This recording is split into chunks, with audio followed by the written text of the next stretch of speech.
माननीय Shri Amar Patnaik ji.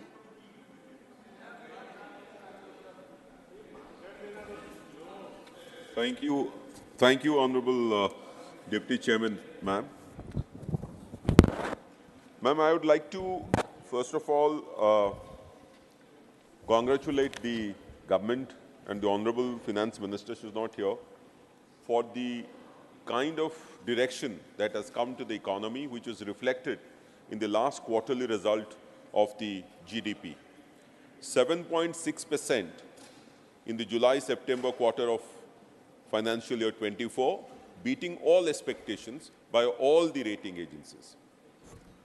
I'm also happy by the fact that under the leadership of our Chief Minister Naveen Patnaik, our state also has been beating the national growth rate consistently for the last 10 years. The trajectory of growth that has been set in motion by the government during the last 5 or 6 budget, particular emphasis on capital expenditure, I think is in the right direction. The policy push has been reflected in the consistent economic growth. Now I would like to draw attention, ma'am, to a few of the global economies, how they have fared during this period, because that would set the context for how Indian economy has performed during this period. 2022 GDP growth figures, India 7.2%, IMF, I'm quoting the IMF figures, China 3%, UK 4.1%, US 2.1%, Germany 1.8%, IMF's projected GDP growth rate for India 2023 is 6.3%. If we go by what has happened today, I think we are going in the right direction, would probably be beating that particular projection. Now, I have heard from the opposition benches here, from many of my colleagues have said about a number of things that India should have been doing, India should have been achieving. But for all that, we need the GDP to grow, and that is what is happening. So I think the thrust of this current debate that we are having under this short duration discussion is where are we as far as the Indian economy is concerned. I think we are in good wicket, on a strong wicket. But having said so, I would like to also say, I would like to state that if we look into the granular details of what has spurred this growth and what has to be done further, I think it is important, because what I'm going to say now is that we are in a very nice position to bring in structural changes in the economy. We are going in that direction. Over-reliance on private consumption expenditure to shift towards an investment-oriented growth strategy is, I think, a step in the right direction. But for that, the policy push has to be stable and consistent. Now, let me look at the real gross value added. Real gross value added, because that indicates the actual value addition that has taken place in the economy. Now, that is the latest figures I am taking.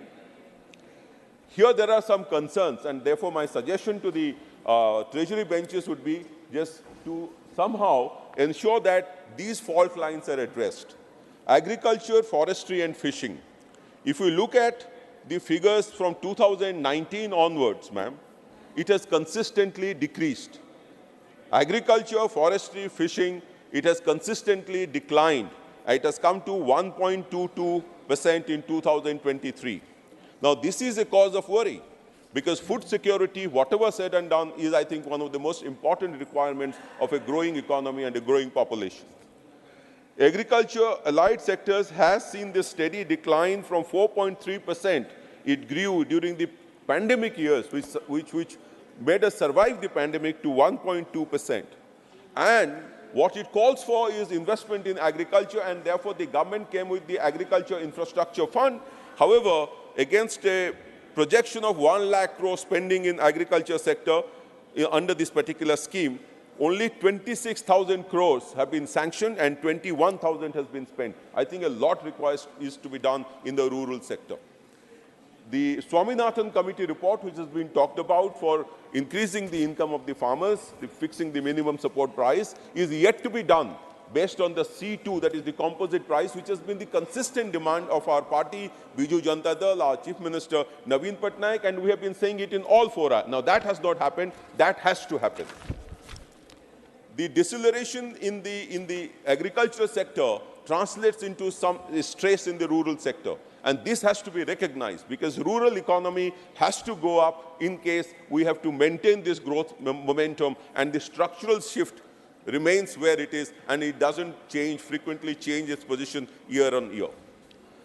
Now, if we come to the services, the growth rate in the services has come down to 5.8%, and this is a deceleration. Previously, our economy was heavily dependent on services. But if the services come down, and particularly trade, hotels, transport, communication, broadcasting services, it has just grown by 4%. Now, these are the sectors which provide jobs. Now, unless we can grow in these sectors by consistent policy efforts, by budgetary allocation, by increasing private investment in these sectors, jobs will not be created, and the unemployment problem will consistently haunt us. And therefore, I think this is something which the government has to think about. The other point that I wanted to talk about is on the social sector, ma'am. Ma'am, in the social sector, the last economic survey said that out-of-pocket expenses are 48%. Now, this has to decrease, and therefore, expenditure on health has to increase. Now, this has not happened. This has to be consistently made, given the fact that our economy is growing at a healthy rate. So, madam, the growth of the economy, Indian economy, depends on the growth of the state economies. Now, the growth of the state economies can increase only when the central allocation by way of devolution of funds increases. What we have seen is that this has consistently decreased and currently at about 30%, which I think is not doing well, good to the economic situation in the states. We have to ensure that the regional imbalance that exists between several states in terms of attracting foreign investment because of the infrastructure which is already there.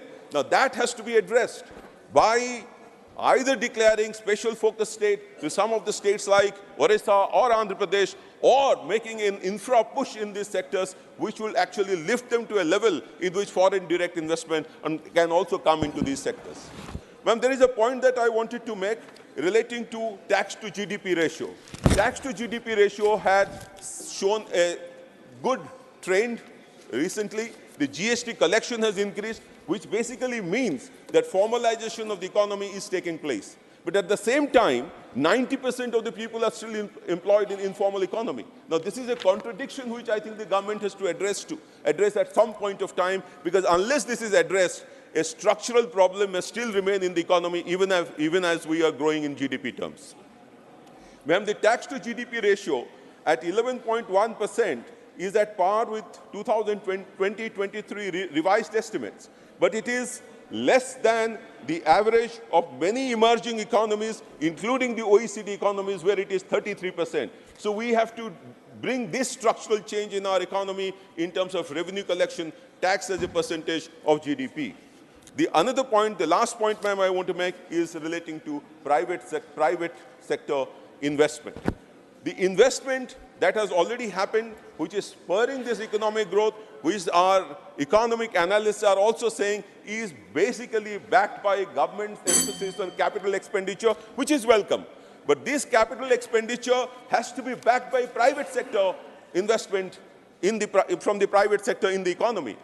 The household sector's investment in the economy is already happening, but the private sector's investment is not happening. This is a cause for worry, and for that, I think several more policy push have to be made, because this would be another source in which jobs can be created, employment opportunities can be created, and unemployment can be addressed. Lastly, madam, there was a talk about female labor force participation. Ma'am, last point, female labor force participation. There was a discussion as to the stark reality of our female labor force participation being very low compared to other countries. But ma'am, just a point that actually there is an increase in female labor force participation thanks to the government by 37% in 2023. Several such measures will have to be taken to bring it to a level in which we can be comparable to other countries. So overall, in short, ma'am, I would like to say that economy is in good hands, but there are fault lines. These fault lines have to be addressed. And if that happens, then the country's growth trajectory will be more inclusive, more sustainable, and it will benefit all sections of society. Thank you so much, ma'am. Thank you. Manya Sansad, Shri Ayodhya Rami Reddy Alaji.